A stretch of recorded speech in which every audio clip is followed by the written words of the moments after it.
warahmatullahi wabarakatuh. Perkenalkan, nama saya Amanda Pratama dari kelas 12 IPS 2. Di sini saya akan menjelaskan peristiwa dan tokoh-tokoh yang ada di sekitar proklamasi. Proklamasi dilaksanakan pada hari Jumat 17 Agustus 1945 tahun Masehi atau tanggal 17 Agustus 2605 menurut tahun Jepang, yang dibacakan oleh Soekarno dengan didampingi oleh Muhammad Hatta di sebuah rumah hibah dari Faraj Marta di Jalan Penganggasan Timur nomor 56, Jakarta Pusat. Proklamasi tersebut menandai dimulainya perlawanan diplomatik dan bersenjata dari Revolusi Nasional Indonesia yang berperang melawan pasukan Belanda dan warga sipil pro-Belanda, hingga Belanda secara resmi mengakui kemerdekaan Indonesia pada tahun 1949. Pada tahun 2005, Belanda menyatakan bahwa mereka telah memutuskan untuk menerima secara de facto tanggal 17 Agustus 1945 sebagai tanggal kemerdekaan Indonesia. Namun, pada tanggal 14 September 2011, pengadilan Belanda memutuskan dalam kasus pembantaian Rewa Gede bahwa Belanda bertanggung jawab karena memiliki tugas untuk mempertahankan penduduknya, yang juga mengindikasikan bahwa daerah tersebut adalah bagian dari Hindia Timur Belanda, bertentangan dengan klaim Indonesia atas 17 Agustus 1945 sebagai tanggal kemerdekaannya. Dalam sebuah wawancara tahun 2013, sejarawan Indonesia Soekotjo antara lain meminta pemerintah Belanda untuk secara resmi mengakui tanggal kemerdekaan pada 17 Agustus 1945.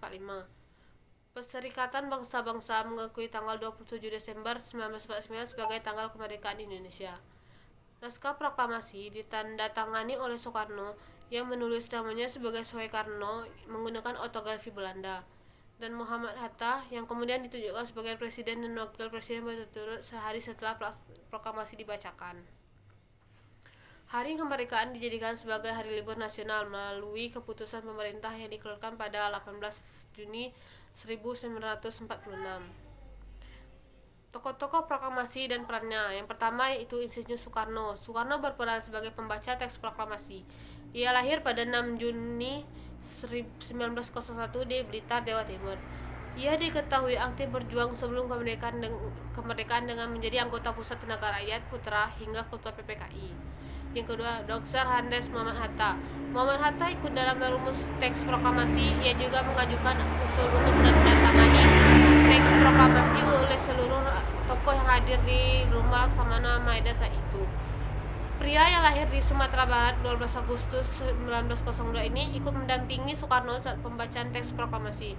Ia pun diangkat menjadi wakil presiden mendampingi Soekarno sebagai presiden. Ahmad Subarjo. Pria yang lahir di Karawang pada 23 Maret 1897 ini merupakan pejuang senior dan anggota PPKI.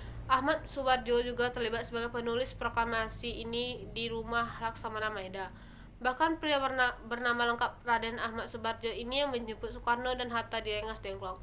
Ia juga memutuskan bahwa proklamasi kemerdekaan harus dilaksanakan di Jakarta. 4. Fatmawati. Istri proklamator ini terlibat sebagai tokoh proklamasi dalam kemerdekaan Indonesia. Fatmawati diketahui yang menjahit bendera pusaka merah putih untuk dikibarkan saat upacara 17 Agustus 1945.